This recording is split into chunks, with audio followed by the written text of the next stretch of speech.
Srimanta Sankardev university of health সায়েন্সৰ অধীনত যিসকল কেণ্ডিডেটে 2025 বৰ্ষত জিএনএম নাৰ্ছিঙৰ এন্ট্ৰেন্স এক্সাম দিব বিচাৰিছে সেইসকল কেণ্ডিডেটৰ মনত এটা প্ৰশ্নই উদয় হৈছে যে শ্ৰীমন্ত শংকৰদেৱ ইউনিভাৰ্চিটিৰ অধীনত জিএনএম নাৰ্ছিঙৰ এন্ট্ৰেন্স এক্সামৰ প্ৰশ্নকাকতখন ইংৰাজী ভাষাত আহিব নে অসমীয়া ভাষাত আহিব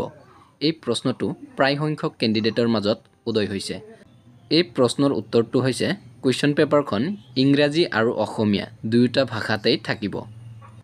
ইংৰাজীৰ পৰা গ্ৰামাৰ সেকশনৰ পৰা 50 মাৰ্ক আহিব এইখিনি গোটেইখিনি প্ৰশ্ন ইংৰাজী ভাষাতেই থাকিব বাকি জেনাৰেল ম্যাথমেটিক্সৰ পৰা 25 মাৰ্কস আহিব এই প্ৰশ্নখিনি ইংৰাজী আৰু অসমীয়া দুয়োটা ভাষাতেই থাকিব বাকি জেনাৰেল সায়েন্সৰ পৰা 25 মাৰ্কস আহিব এই প্ৰশ্নখিনিও ইংৰাজী আৰু অসমীয়া দুয়োটা ভাষাতেই থাকিব যিসকল কেণ্ডিডেটে 2025 বৰ্ষত জিএনএম নাৰ্ছিঙৰ এন্ট্ৰেন্স এক্সাম দিব বিচাৰিছে সেই সকল কেণ্ডিডেটে এতিয়াৰ পৰাই পঢ়া আৰম্ভ কৰি দিয়ক যদি ভিডিওটো ভাল লাগিছে লাইক কৰিব শেয়াৰ কৰিব আৰু এনে ধৰণৰ নতুন নতুন ভিডিও পাবলৈ হলে এই চেনেলটো সাবস্ক্ৰাইব কৰিব